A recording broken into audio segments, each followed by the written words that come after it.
Greetings all you maniacs of minds and crimes, and welcome to another Warframe weapon showcase.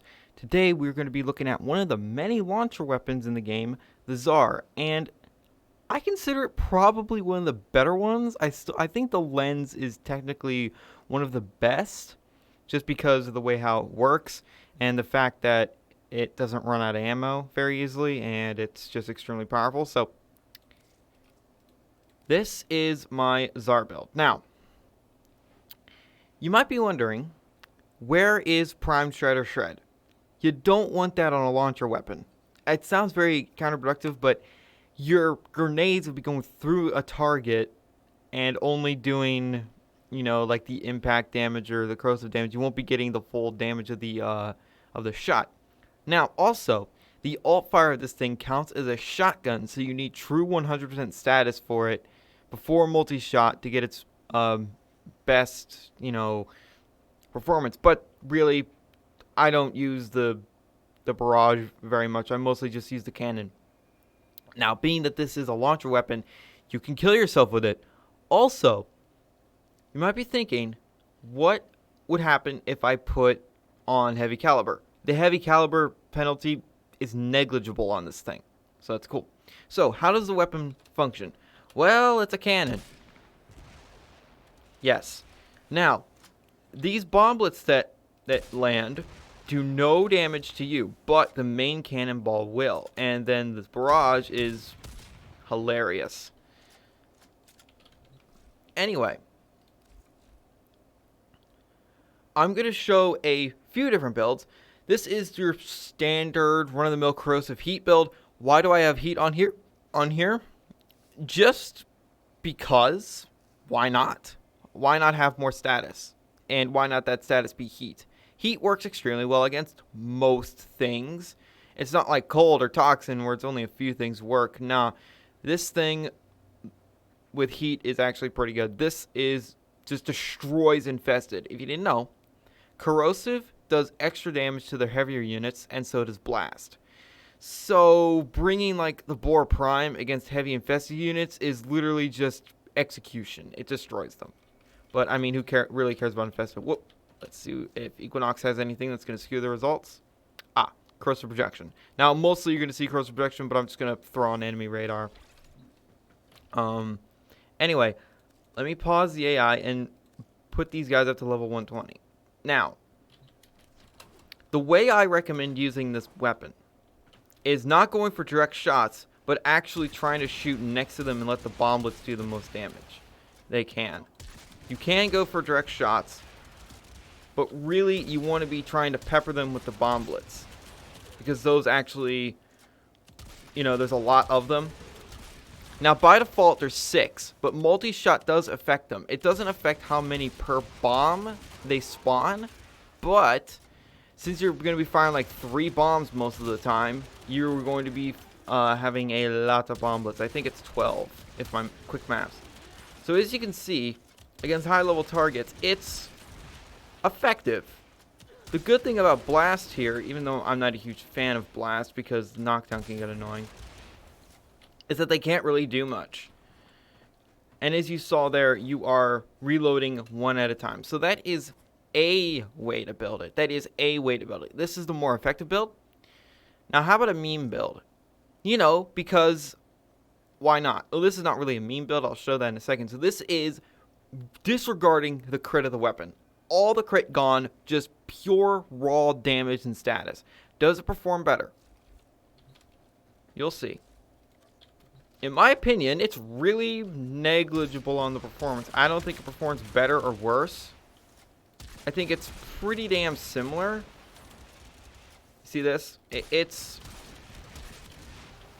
Now, the problem with the bomblets, I wish they locked onto opponents. Like the way the alt fire and the Phantasma does, but if that happened, this thing would be kind of broken. As you can see, it's very, very, very similar. But that 100% status is helping it.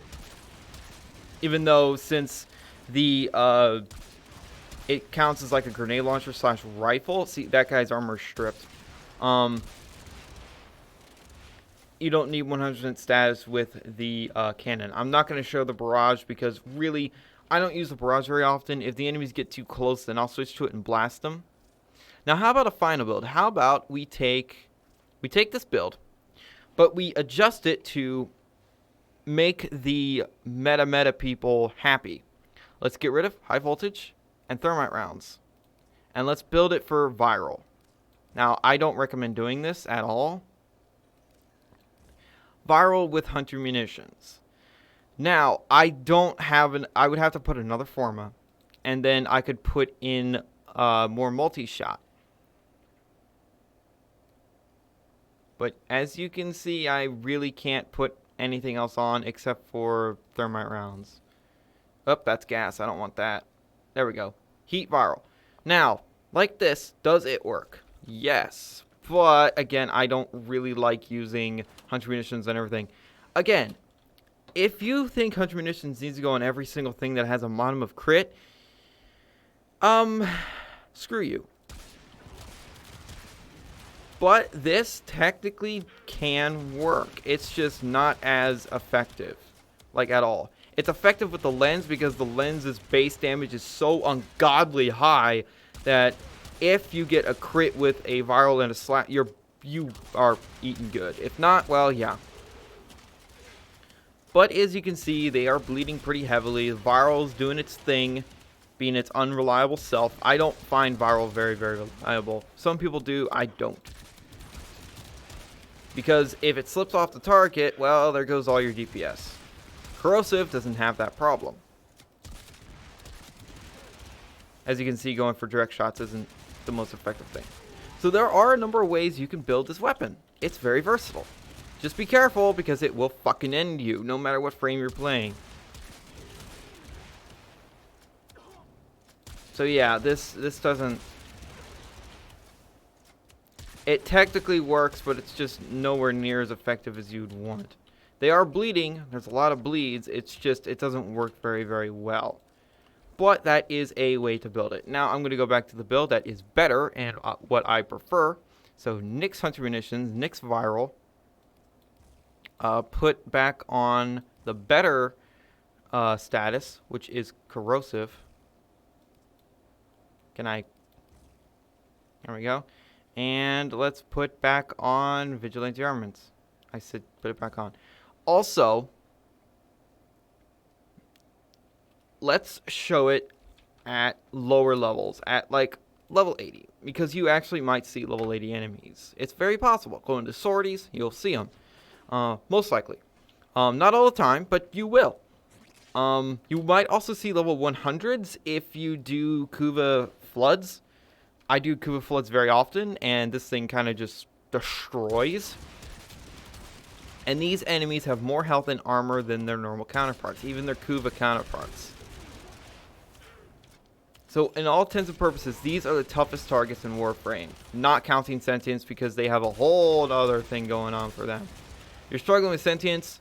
It's one little thing called Mag. As you see there, it works extremely, extremely well. Another good thing with this weapon, just because of how it works, Saren players will love this fucking thing. Not only can you get it stronger, but you can also spread your spores faster. Now, let's be hilarious and bring out Mirage. Now, it's my Mirage build. This is my Mirage build. It's not the most overpowered thing ever. Arcane Precision's for pistols. Don't worry about that. This is for sniper rifles. Don't worry. Now, let's also crank these guys up to level 120. I can also use a kitty buff if I feel it. Actually, yes. Let's use a kitty buff as well. Let's be more hilarious. So, Cat here has Cat's Eye. 60% additive after crit chance. Meaning, this 42% goes up to 102%. Absolutely hilarious. This 5.5, because of 100%, because of orange crits, will go to about 7-ish, and then red crits will push it to past 9 if Vigilante Armaments kicks in. So that's how that works, if you're curious. So,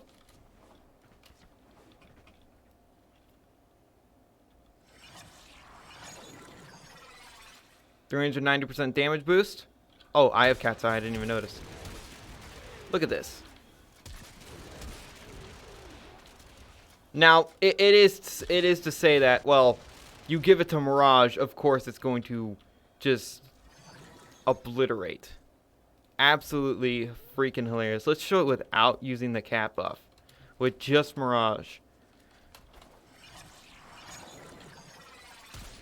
But you do have to be careful. This is a fantastic weapon if you are really, really careful with it. Destroyed. Now, one last thing. It's explosive. It's powerful. What happens if we give it to Mag? Now, Mag, what does she have? Ah, yeah, my normal, average, everyday Mag build. I switched it around a little bit. I wanted to have a little bit more survivability and slightly more range. Well, just mostly more range because Mag does want more range. I was running with default range for a very long time. It works, but how does this thing work with Mag? Now, all the bomblets are forced to stay in there, and the damage to the bubble gets really, really high pretty damn quick.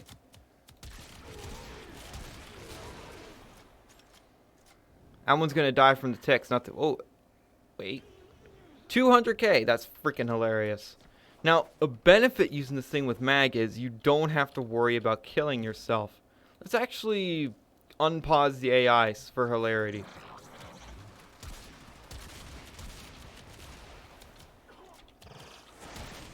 Strip their armor with my 3. Yeah, you can't do anything, can you, buddies? Oh, they're all dead.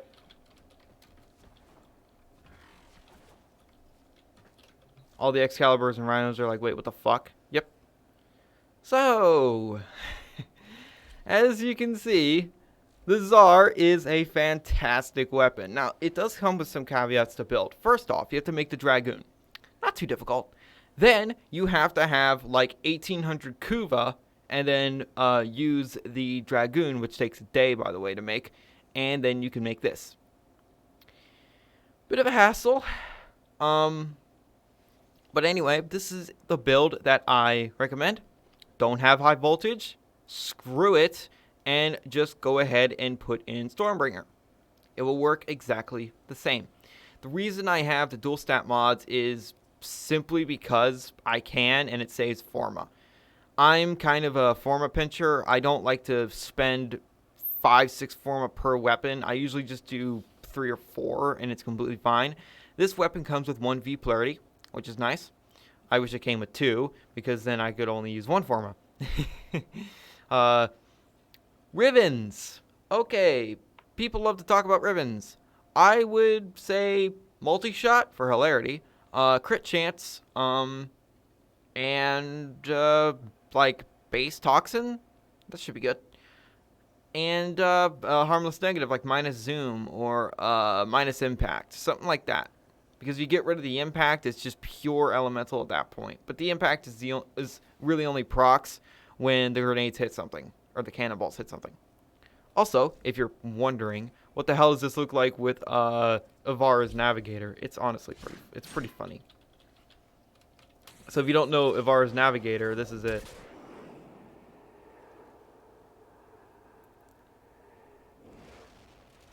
Yeah, they're on a timer with her Navigator, but...